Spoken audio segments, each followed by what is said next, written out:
15 अगस्त को जहां होगी ट्रंप पुतिन की बैठक, उस अलास्का की क्या कहानी, रूस से अमेरिका के हाथ कैसे आया। अमेरिका के राष्ट्रपति डोनाल्ड ट्रंप ने सोमवार को जब रूस के राष्ट्रपति व्लादिमीर पुतिन से मुलाकात को लेकर एक प्रेस कॉन्फ्रेंस में पत्रकारों के सवालों के जवाब दिए तो वे दो चीजों को लेकर भ्रम की स्थिति में दिखे। पहली, यूक्रेन के लिए वे रूस से क्या क्या मांगे रख सकते हैं। दूसरी, जिस जगह पर उनकी पुतिन के साथ बैठक होनी है वह अलास्का कहां स्थित है। दरअसल ट्रंप ने कह दिया कि वे व्लादिमीर पुतिन से शुक्रवार को बैठक के लिए रूस में मिलेंगे, जबकि अलास्का बीते करीब 150 वर्षों से अमेरिका का हिस्सा ही है। ऐसे में ये जानना अहम है कि जिस अलास्का की स्थिति को लेकर ट्रंप इस तरह भ्रम की स्थिति में है, वह आखिर कहां स्थित है। कभी रूस और अब अमेरिका के हिस्से के तौर पर पहचाने जाने वाले इस क्षेत्र का इतिहास क्या है। कैसे और क्यों रूस का हिस्सा रहा ये क्षेत्र अमेरिका के हाथ में आ गया। इस भूभाग का रणनीतिक और सामरिक महत्व कितना रहा है, आइए जानते हैं। अलास्का को लेकर एक गौर करने वाली बात यह है कि यह राज्य हमेशा से अमेरिका का हिस्सा नहीं था। आज भी यह क्षेत्र अमेरिका के जमीनी क्षेत्र का हिस्सा नहीं है, यानी अमेरिका के 48 सटे हुए राज्यों से अलास्का का कोई भूमिगत संपर्क नहीं रहा है। अमेरिका के बजाय ये क्षेत्र समुद्री सीमा से रूस और जमीनी सीमा से कनाडा से लगा हुआ है। इसके बावजूद रूस से अब इस क्षेत्र का कोई कूटनीतिक या राजनीतिक जुड़ाव नहीं है, जबकि अमेरिका ने अलास्का को रणनीति के लिहाज से अहम बना दिया है। क्या है अलास्का का इतिहास। इतिहासकारों के मुताबिक अलास्का की राजधानी नोवो अर्खांगेल्स्क आज भी कई ऐसे प्रतीकों को समेटे है जो इसके इतिहास को लेकर वृहद जानकारी देती है। खासकर यहां बने कैथेड्रल जो कि सोवियत काल के निर्माण की झलक देते हैं। हालांकि अलास्का का इतिहास सोवियत काल से भी पुराना है। वैज्ञानिकों की माने तो साल 1600 तक तो अमेरिकी महाद्वीप और आर्कटिक महासागर में मौजूद ये क्षेत्र पूरी तरह खाली था। हालांकि इस पर कुछ रियासतों की नजर पड़ने लगी थी। बताया जाता है कि कुछ स्वतंत्र अभियानों के बाद पहली बार इस द्वीप पर रूसी बसावट पहली बार 1648 के करीब आई। अलास्का पर रूस के बाद स्पेन की भी निगाहें पड़ी और साल 1774 से 1800 के बीच स्पेनिश शासकों ने कई अभियान भेजे। तब स्पेन का मकसद अलास्का से सटे प्रशांत के उत्तर पश्चिमी क्षेत्र पर दावा करने का था, लेकिन इसके बावजूद अलास्का की मुख्य भूमि लगातार सोवियत कब्जे में बनी रही। चौंकाने वाली बात यह है कि उस दौर में जहां अधिकतर देशों पर औपनिवेशिक ताकतें सेना और हथियार भेजकर कब्जा करती थीं, वहीं रूस ने इस क्षेत्र पर कब्जा फर्क के जरिए किया। 18वीं सदी के मध्य में कारोबारियों ने साइबेरिया के पूर्व में अपना दायरा बढ़ाया और समुद्र में पाए जाने वाले समुद्री उद्बिलाव की खाल के जरिए ठंडे माहौल से निपटने लायक कपड़ों का उत्पादन शुरू किया। अलास्का पर रूस की बढ़ती पहुंच और कारोबार इस स्तर पर पहुंच गया था कि 1780 आते आते रूस की महारानी कैथरीन द ग्रेट ने एक रूसी अमेरिकी कंपनी के गठन का आदेश दे दिया। इस कंपनी ने अलास्का के व्यापार और यहाँ के शासन पर बिल्कुल उसी तरह कब्जा किया जैसे ब्रिटेन ने ईस्ट इंडिया कंपनी के जरिए भारत और अन्य देशों पर किया था। 18वीं सदी का अंत आते आते समुद्री व्यापारी अलेक्जेंडर बारानोव ने अलास्का में रूस का वर्चस्व और बढ़ा दिया। बारानोव ने इस क्षेत्र में न सिर्फ रूस से लाकर अपने कारीगरों और मजदूरों को बसाया, बल्कि यहाँ छिटपुट आबादी वाले तिलिंगित समुदाय के विरोध को भी दबा दिया। अलास्का में रूसी नागरिकों की बढ़ती आबादी की वजह से यहाँ कुछ साल में ही ऑर्थोडॉक्स ईसाई पादरियों को बसाया गया। देखते ही देखते अलास्का के दूरदराज के इलाकों में भी गिरजाघर और अभियान केंद्र बन गए। इसी दौर में रूस ने नया आर्केंजेल शहर बसाया, जिसे अब सिटका के नाम से भी जाना जाता है। कैसे रूस से अमेरिका के हाथ में आ गया अलास्का। अलास्का में रूस का फलता फूलता कारोबार और शासन 19वीं सदी के मध्य में आते आते लड़खड़ाने लगा। इस दौर में रूसी साम्राज्य को अलास्का एक फायदे की जगह घाटे का सौदा लगने लगा। दरअसल यही वह समय था जब रूसी साम्राज्य को ब्रिटेन, फ्रांस और ओटोमन साम्राज्य के खिलाफ क्रीमिया युद्ध में हार का सामना करना पड़ा था।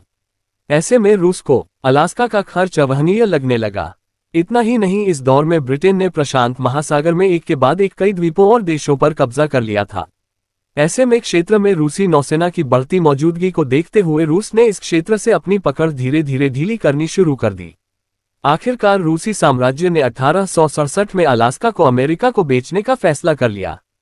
1867 के जुलाई महीने में अपने एक मित्र को लिखी गई चिट्ठी में वॉशिंगटन में रूस के राजदूत रहे एडवर्ड डी स्टोएकल ने कहा था, मेरी संधि अलास्का को बेचने का प्रस्ताव की काफी खिलाफत हो रही है, लेकिन तथ्य यह है कि घर पर रूस में किसी को भी अंदाजा नहीं है कि हमारे उपनिवेशों की हालत क्या है।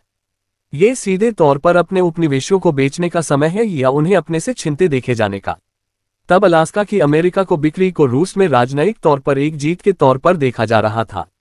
दरअसल इसकी बिक्री से रूस को न सिर्फ नई जंगों को लड़ने के लिए रकम मिल रही थी, बल्कि उसे अटलांटिक में एक सहयोगी देश और ब्रिटेन के खिलाफ अपनी स्थिति संभालने का मौका मिल रहा था।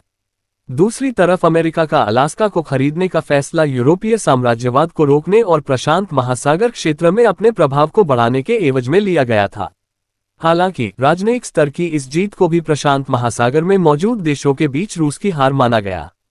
खुद रूस में इसे पहली बार एक औपनिवेशिक ताकत के लिए मुश्किल स्थिति के तौर पर देखा गया, खासकर जिस $72 लाख में तब अलास्का को अमेरिका ने खरीदा था। इस कम रकम को रूस के लिए और बेइज्जती के तौर पर दर्ज किया गया। तब रूस के सेंट पीटर्सबर्ग से छपने वाले सुधारवादी अखबार गोलोस ने इस लेनदेन को सभी रूसियों के लिए नाराजगी का सबब बता दिया था। अखबार ने लिखा था, क्या राष्ट्र के गौरव की भावना सच में इतनी कमजोर है कि इसे मात्र 60 या 70 लाख के लिए बलिदान किया जा सकता है।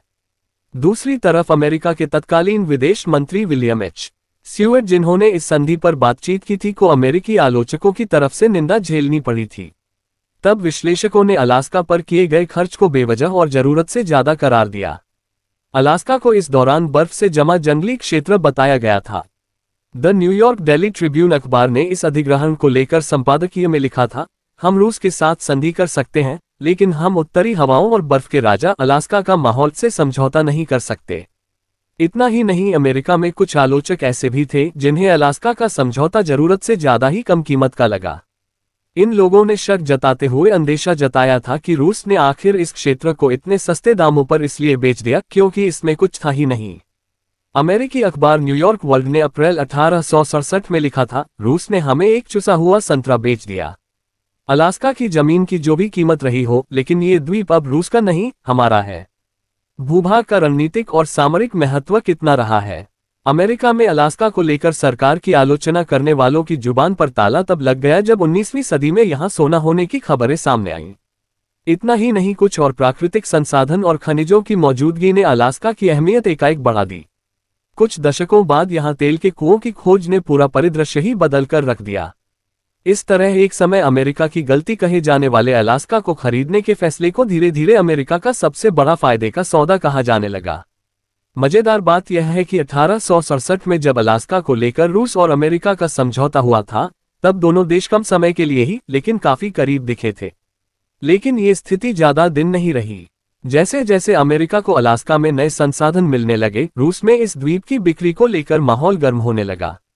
अलग अलग मौकों पर सोवियत शासन में अलास्का को वापस लेने की मांग भी उठती रही है। हालांकि अमेरिका ने इस क्षेत्र में अपना सैन्य बेस बनाने के साथ रक्षा ढांचे को भी मजबूत किया, ताकि किसी भी तरह से अलास्का को बलपूर्वक लेने से रोका जा सके।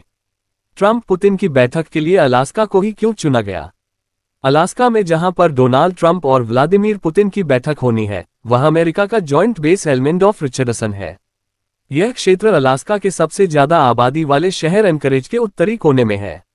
विश्लेषकों का कहना है कि रूस और अमेरिका की तरफ से बैठक के लिए अलास्का को चुना जाना कूटनीतिक फैसला है।